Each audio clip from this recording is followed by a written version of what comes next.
उत्तर प्रदेश की आगरा में उस वक्त हड़कंप मच गया जब यहां एक भाभी ने अपने देवर के प्राइवेट पार्ट को काट डाला। गंभीर हालत में उसे दिल्ली के एम्स अस्पताल में भर्ती कराना पड़ा। बताया जा रहा है कि देवर की शादी अपनी बहन से कराना चाहती थी, लेकिन उसकी शादी दूसरी जगह तय होने के बाद से वो नाराज थी। मामला बरहल क्षेत्र के गांव का है। यहां रहने वाली कंचन देवी के 6 बेटे हैं। बताया जा रहा है कि उनका 5वां बेटा योगेश, जो हल्द्वानी की एक कंपनी में इंजीनियर के पद पर काम करता है, दिवाली की छुट्टियों में रविवार को घर आया था। जानकारी के अनुसार सोमवार रात घर में पूजा करने के बाद परिवार के सभी सदस्य करीब 11 बजे सो गए थे। इसी दौरान भाभी ने योगेश को अपने कमरे में बुलाया। कुछ देर बाद घर में चीखने की आवाज सुनाई दी। योगेश जब कमरे से बाहर निकला तो वो खून से लथपथ था। उसके प्राइवेट पार्ट से खून बह रहा था।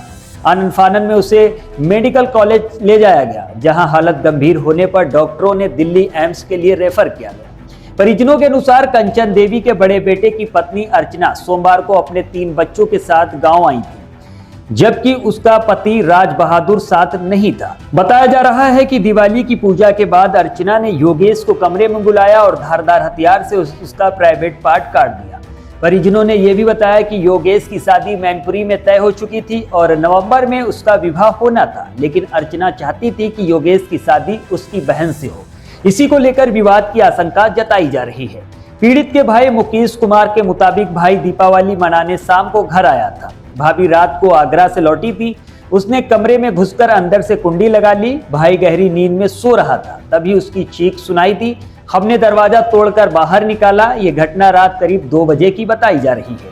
मेरा भाई एक कंपनी में मैनेजर है और उत्तराखंड में रहता है। ग्रामीणों के अनुसार घटना के बाद राज बहादुर भी गांव पहुंचा और अपनी पत्नी अर्चना को बच्चों सहित उसके मायके भेज दिया।